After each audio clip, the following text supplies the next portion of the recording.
Thanks for staying. This video is a brief introduction to Chinese language, its history, and some interesting facts. So let me waste a few minutes of your life by showing you this video. When you say I want to learn Chinese, you have to be specific and say Mandarin Chinese because there are more than 130 dialects in China and they are all called Chinese. Mandarin Chinese is just one of the dialects spoken by the Han Chinese. And 20 years ago, only half of the China population know how to speak Mandarin, and I'm the other half. China has 56 recognized ethnic groups, with 7 subgroups of dialects and more than 130 speaking languages. Most of them cluster around the South region, and they are very diverse with different tones and grammar rules. And here's the most widely spoken Northern dialect, and Mandarin is one of the dialects falls under this subgroup. It's interesting that we share a common writing language, but speaks totally different. So Southern dialects are not mutually intelligible with each other or with other varieties of Chinese. But Northern dialects, they have little variations, they can still understand each other despite the differences in accent. Maybe we should be glad that Mandarin Chinese is what we have to learn today, because Southern dialects can have up to 9 tones as compared to 4 in Northern dialect. So both Northern and Southern dialects, they are sourced from a same Han Chinese. However, due to war and famine, Northern Chinese of different dynasty fled to South. Southern China has lots of mountains and rainforests. Each tribe is rather isolated from each other. They preserve the characteristic of the Chinese of different dynasty because of the geographical separation. Northern China is flatland, people are moving around more freely. The language was influenced by languages from further north region and changed from time to time as the country expanded and became more homogeneous.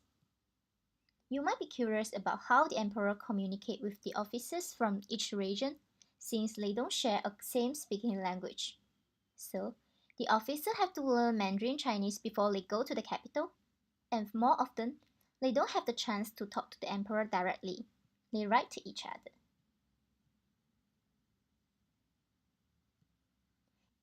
Isn't it amazing that we have 100 over different dialects, but we share a common writing system?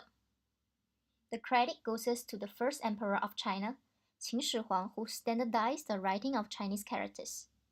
Chinese characters originated from oracles, and they have different forms in each state.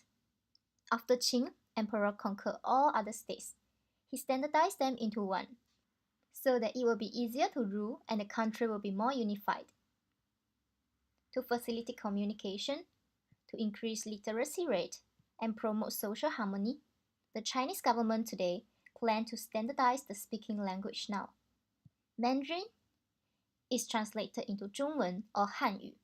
However, in China we call it Putonghua, meaning a common language for the people.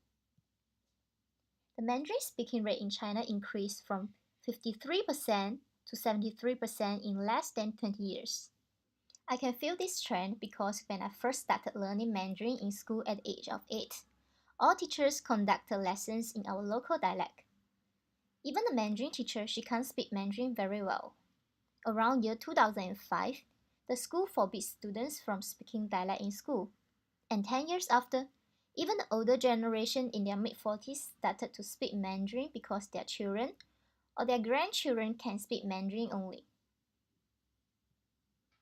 To increase Mandarin literacy rate, the Chinese government simplified Chinese characters. And they even plan to simplify it further into Hanyu Pinyin, but it didn't carry out. If you happen to see some Chinese comments under political videos, one in simplified Chinese and one in traditional Chinese, high chance that it was an argument between a Taiwanese or people from Hong Kong and a mainland Chinese. Usually it will end up with this. The mainland Chinese will be mocked for using simplified Chinese. I'm not taking a stand here, and I don't want to compare which is better, because I believe language is always changing. You can't tell at which period or which dynasty it is the best. There is no point arguing. So this video is just a short introduction to Chinese language, and I hope you will have fun learning Mandarin. Don't be demoralized if you find Mandarin Chinese is very hard to learn, because 27% of the Chinese populations they don't understand Mandarin, just like my grandmother.